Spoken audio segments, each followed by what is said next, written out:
女士。最後但同樣重要，歡迎 Tesla 嘅聯合創辦人兼 CEO 馬斯克同聯合國數碼合作高級別小組聯席主席馬雲，俾咗佢一個熱烈嘅掌聲啦！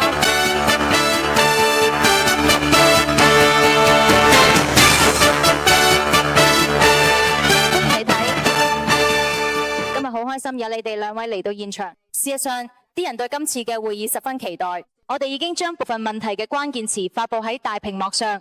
稍後大家點擊自己感興趣嘅詞就可以進行討論。而家舞台係你㗎啦。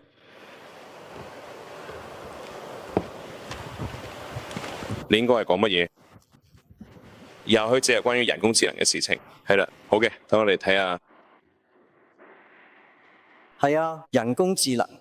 你想要 AI？係啦，好嘅，太好啦，人工智能係啦。事實上，有人話俾我聽，人工智能就意味住愛情咩？好似有個名叫 AI，呢聽嚟上呢似愛情。係嘅，人工智能，我憎 AI 呢個詞叫人工智能，我稱之為阿里智能。係啦，最終可能仲係會成真，你永遠唔知。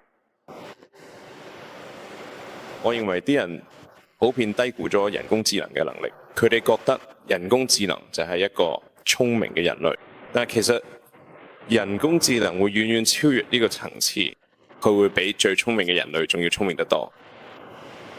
我就好似你知啦，黑猩猩真係可以明白人類咩？其實唔得。對佢哋嚟講，我哋就好似奇怪嘅外星人咁。佢哋大多數只關心其他黑猩猩，而人工智能同人類之間嘅關係大致都會係咁。事實上，如果差異僅僅咁細呢，咁就太令人驚訝啦。可能要大得多，所以我見到人工智能研究人員呢，犯下嘅最大錯誤就係假設佢哋係智能嘅。係嘅，佢哋無法同人工智能相比，因此佢哋中嘅好多人無法想像有比自己更聰明嘅嘢。但人工智能將會變得更加智能，非常大。咁遇到呢種情況，你會點做呢？遇到呢種情況，你會點做？我唔知嘅，你知啦。我希望佢哋好好。我嘅意思就係，我顯然有一啲你知道。我認為喺呢種情況下，你知道嗰句老話：如果你唔能夠打敗佢哋，就加入佢哋。呢個就係 Neuralink 嘅意義所在。我哋睇能唔能夠同人工智能一齊前行。我嘅意思係，我真係認為應該有其他好似 Neuralink 咁嘅公司嚟創建一個高大寬嘅 Brainless 接口。其實而家我哋已經係半機械人，我哋唔覺得自己已經係半機械人，因為我哋同手機同電腦融合得太好。手機幾乎就好似你自己咁延伸一樣，如果你唔記得帶手機，就好似缺咗一隻手咁。但係同手機溝通嘅頻寬好低，特別係輸入方面。其實而家用2隻拇指打字，唔同以前用10隻手指輸入電腦嘅頻寬反而減少咗好多，但係因為有影片同埋圖像咧，輸入頻寬咧又提升咗，咁所以輸入頻寬比輸出頻寬高好多個數量級。但係去到某個位，如果我哋假設 AI 係一個良性情景，我哋都會太慢，好似面對一部有超級運算能力嘅電腦咁，1毫秒就係永恆。但係對我哋嚟講，呢唔算乜嘢。所以你知道，我一直認為人類嘅語言喺計算機聽嚟就好似係非常緩慢嘅音調傳譯。呢個少少似鯨魚嘅聲音啊！ Yeah. 你知，因為嗰套飛幾百。關於該技術嘅睇法，我唔係一個技術人員，我更多地思考嘅係生活。我認為人工智能將開啟世界社會嘅新篇章。啲人將試圖更好咁了解自己，而唔係外部世界。預測呢，未來非常困難。人類歷史上對未來嘅預測99.99%都係錯誤嘅。包括嗰一個。哦，係嘅。只有你知道0.00%嘅預測係正確嘅，佢哋係啱嘅，因為呢個係偶然嘅。係啦，但80%嘅統計數據呢係錯誤嘅。呢個係事實。係嘅，所以我意思係感冒。坊間嘅啦，係講笑啫。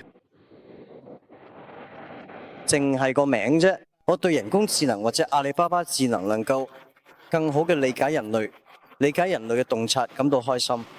所以當大家好擔心人工智能嘅時候，其實應該對自己有多啲信心。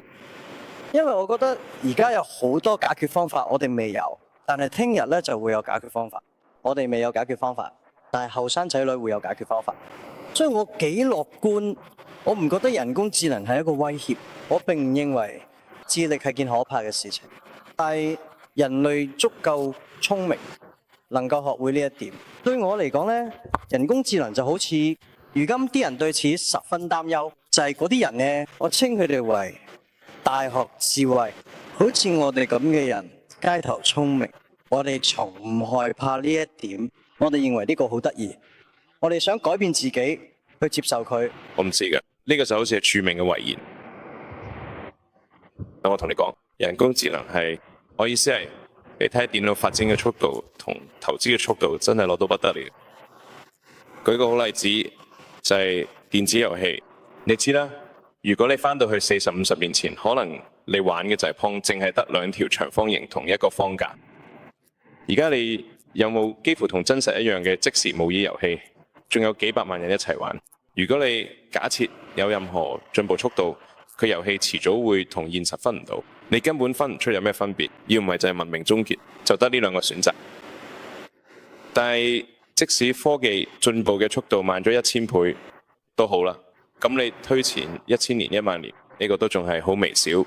我意思係文明大概存在咗7000年左右，佢上下啦。如果你由第一次有文字有記錄符號，除咗動畫畫開始計，呢段時間同成個宇宙有138億年比，真係好短。即係話，如果文明可以持續100萬年，我哋嘅138億年入邊，都只係可以加多個第3個小數點咋。如果我哋真係可以生存到100萬年，咁都聽落好似好耐，但其實我哋都只係存咗7000年咋。其實文明發展都幾似過山車嘅，上上下下。我唔係想講得太灰，其實我本身都係一個好樂觀嘅人，講清楚先。我並唔係話喺厄運同悲觀，或者係話呢個係明顯嘅模式。技術變化嘅速度令人難以置信，佢嘅發展速度咧已經超出咗我哋嘅理解能力。我唔確定呢個係好是壞，我唔知嘅。我嘅意思就係，不久前我似乎可以將人類視為數字超級智能嘅生物引導程序。對於嗰啲知道引導加載程序係啲咩嘅人嚟講，呢個係一小段代碼，冇佢計算機就冇法啟動。但佢有啲似計算機啟動所需嘅最小代碼，就好似你冇辦法進化過電腦咁。要達到呢個目的呢，需要有生物學基礎。好㗎，係啦。好吧，我哋嚟傾下啲有趣嘅事情。我介意你想去火星，我哋要去火星咩？係啊，喺火星上嘅生活會係點樣？你嗰兩個都會搬去咩？你點睇呢件事？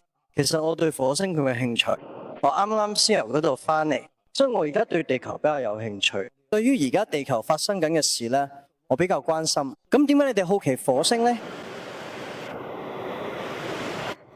其實我覺得關於火星呢，最重要嘅係我哋要做嘅最有可能令意識延續到未來嘅行動。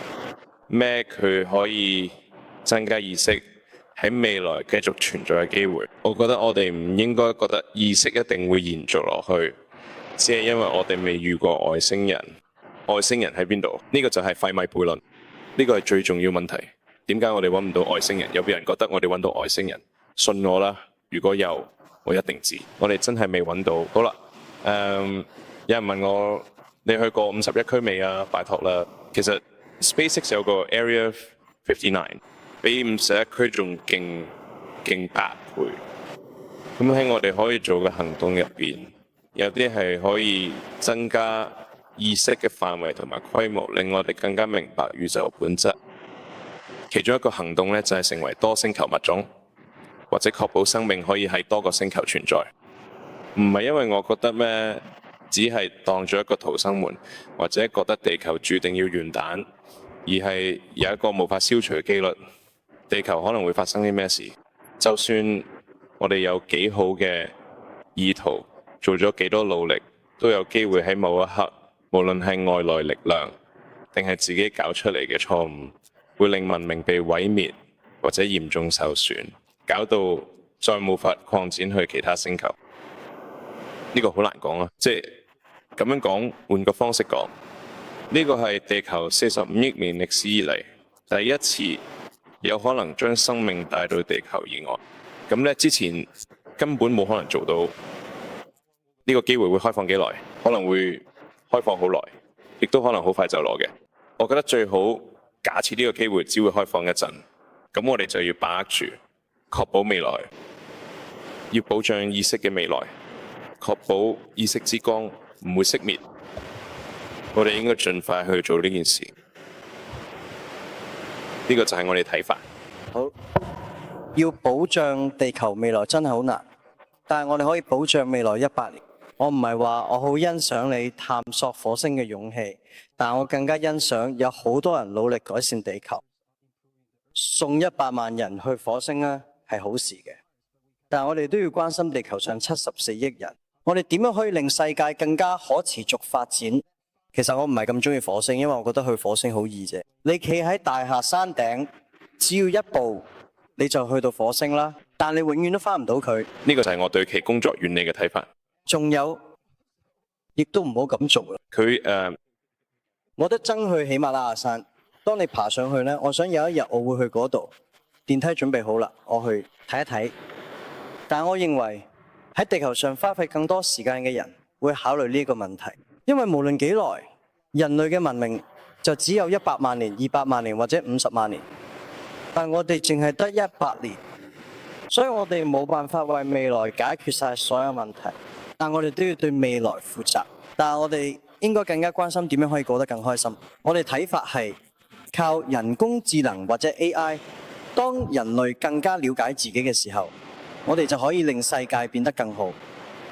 過去200年，人類都努力去了解對面，了解其他人多啲，但係我覺得令我對 AI 感到興奮嘅地方呢，就係 AI 係用嚟了解人，了解人類嘅內心世界、地球。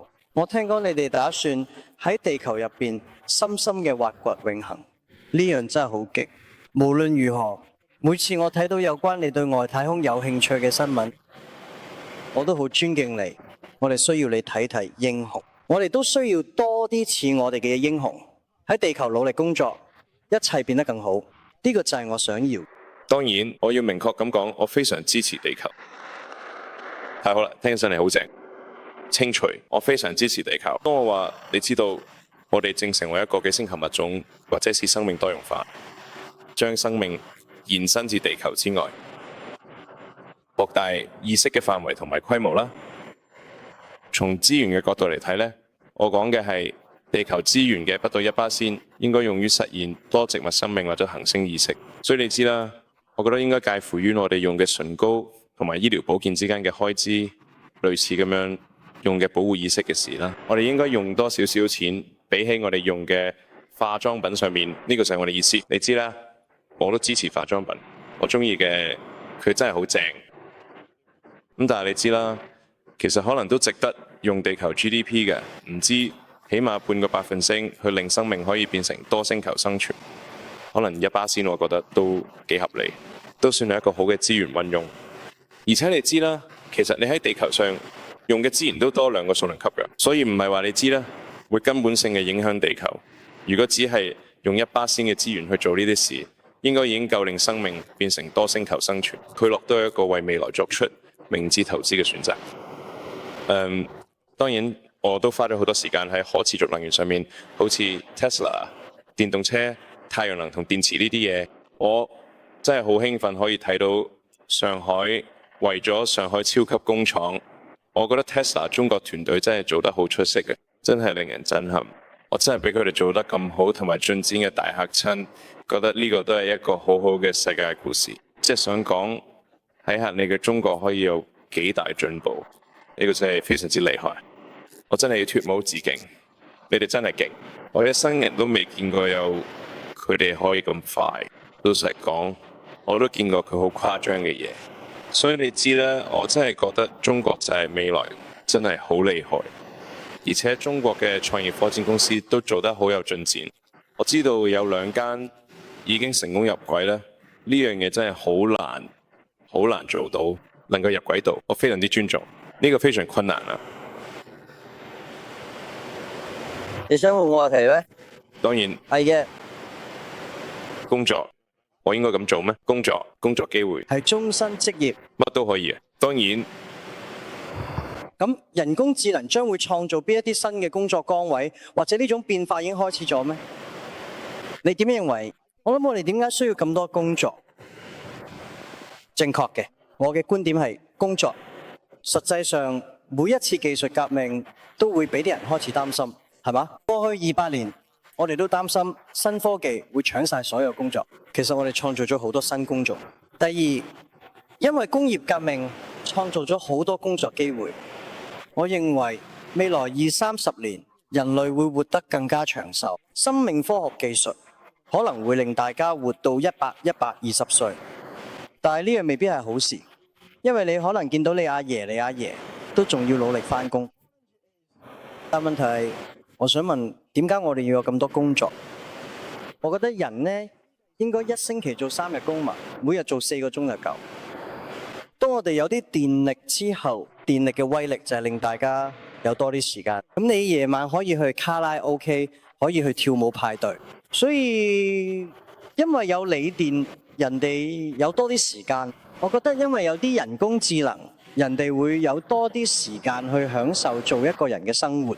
我人生入邊，我去過大約300個城市，我老豆就去過30個城市，我阿爺可能只係去過3個城市。咁我孫仔可能一生會去3000個城市，佢成世都冇 Tesla 到，成日同機械人一齊周圍去旅行。所以我唔覺得到時我哋需要咁多工作，我哋需要嘅工作係令人哋更加開心，令大家可以體驗生活，享受做一個人。所以我唔係好擔心工作呢樣嘢。第一，我哋將會有好多工作；第二，其實我哋唔需要咁多工作；第三，有一樣好有趣嘅事，因為我哋可能會講到人生喺農業時代，平均年齡大約35歲左右。喺工業時代，科技革命之下，人可以活到70歲。佢去到人工智能時代，人可能可以活到120歲。我而家覺得，當人哋生活越嚟越好，問題就會出現。人開始唔想生小朋友啦。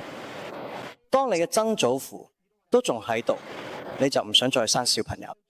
嗰陣時，我哋將會有好多冇人工作，老家反們肯定唔會高興，或者你哋會高興。因為當你嘅祖父話：哦，我聽日需要工作，然後就會發生災難。所以呢，但我哋應該做好準備，因為我哋即將進入每個人都能夠活120年嘅時代，而且我哋仲會面臨更多新嘅問題。呢個呢，就係我對工作嘅睇法。唔好擔心，你會有工作。係㗎，我確實係咁樣認為㗎。如果你目前正在從事同人際交往或者工程技術有關嘅工作，咁藝術可能係一個非常之好嘅方法，可以幫助你更好咁理解同埋表達。當然，係啦，就好似我講嘅，我認為我哋必須弄清楚呢個神經鏈接嘅情況，否則我哋就會落後。我哋必須盡快完成呢項工作，呢一點咧非常之重要。我認為我哋嘅時間唔多啦。我哋冇太多時間做。我哋冇太多時間嚟解決神經鏈接問題。係嘅，確實啦。係啦，諗下技術同技術意識咧，就好似有一張技術意識嘅拓撲圖，佢大部分係平坦嘅，但係有啲矮小嘅建築物同埋一啲非常高嘅尖頂啊，非常高嘅尖頂。除非你企喺嗰座好高嘅尖頂上面，否則你好難提升佢嘅拓撲結構。係嘅，我從唔擔心我無法解決嘅嘢，我俾其他人嚟解決佢。如果冇人能解決，咁就咁啦。呢個就係我嘅生活。哦，我哋嚟傾下教育啦。我對教育好感興趣，可以嘛？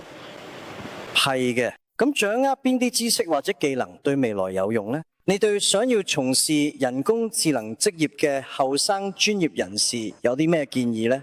後生嘅專業人士，我認為未來我哋唔會有人工智能方面嘅專業人士。其實我好擔心人，擔心工作，但我最擔心佢係教育。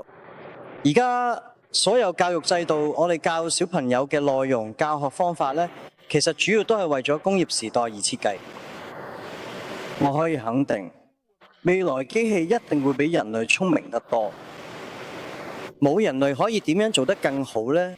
人類應該要變得更聰明，人類應該要變得更有智慧。咁我哋點樣可以令自己變得更有智慧或者更聰明呢？我覺得我哋應該要改變教育方式，改變教嘅內容。因為以前我哋成日強調要記嘅，但電腦記嘅一定比你哋。我哋想計算得快啲，但係電腦計算一定快過你。我哋想跑得快啲，但係電腦跑得一定比你快得多。所以人類應該要有信心，變得更加有創意，更加有建設性。咁我哋點樣可以教小朋友變得更有創意同更有建設性呢？我覺得呢個就係教育嘅關鍵。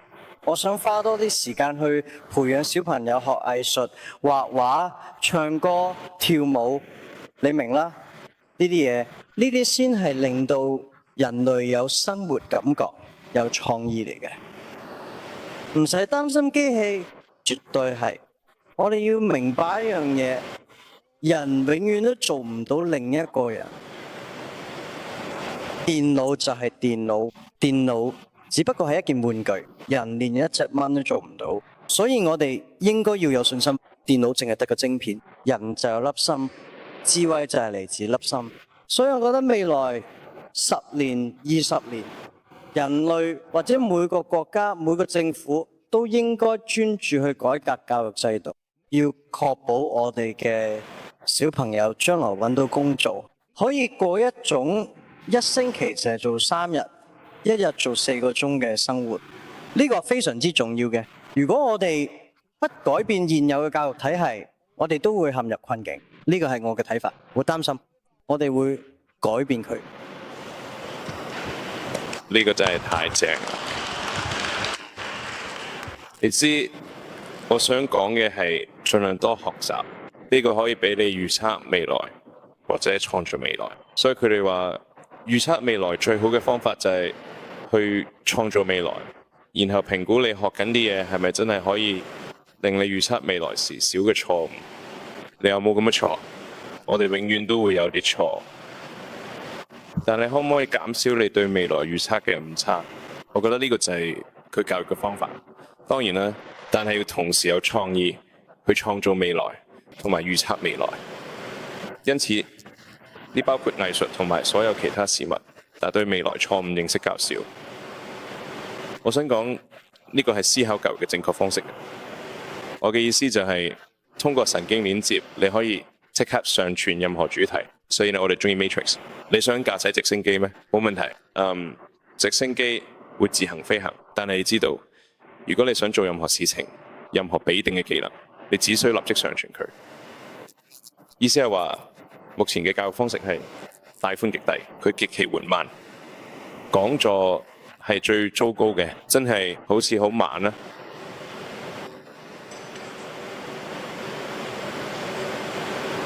係啦，只係嘗試更少嘅錯誤嚟預測未來，呢個好易，呢個非常困難啊。正如你所講嘅，我唔確定佢係咪99.9%先，但係佢唔好。但我認為啲人唔會去嘗試。第一件事就係要試。如果你唔試，佢好啦，你知啦，你一定要試，然後根據你之前預測嘅錯誤去調整。係啊，我覺得肯去試已經好好。我哋應該永遠有信心去嘗試未來。我從來都唔擔心錯誤同失誤，因為錯誤同失誤係人類同人生最寶貴嘅資產。我認為當啲人擔心人工智能將帶嚟嘅災難嘅時候，我認為唔係災難本身，而係人類所犯嘅錯誤，並相信人類能夠糾正錯誤並自我改進。我哋需要教育，我哋都係咁諗嘅。如今中國每年有1800名新生兒出世，呢個係遠遠唔夠嘅。我哋需要嘅遠不止呢啲嘅。但係我認為人類最好嘅資源，或者地球上最好嘅資源，唔係煤炭，唔係石油，亦都唔係電力。呢個係人類嘅大腦。我哋點樣先至能夠使人類大腦更具創造力同埋建設性？我哋點樣確保機器永遠係人類嘅玩具同埋工具，而唔係控制？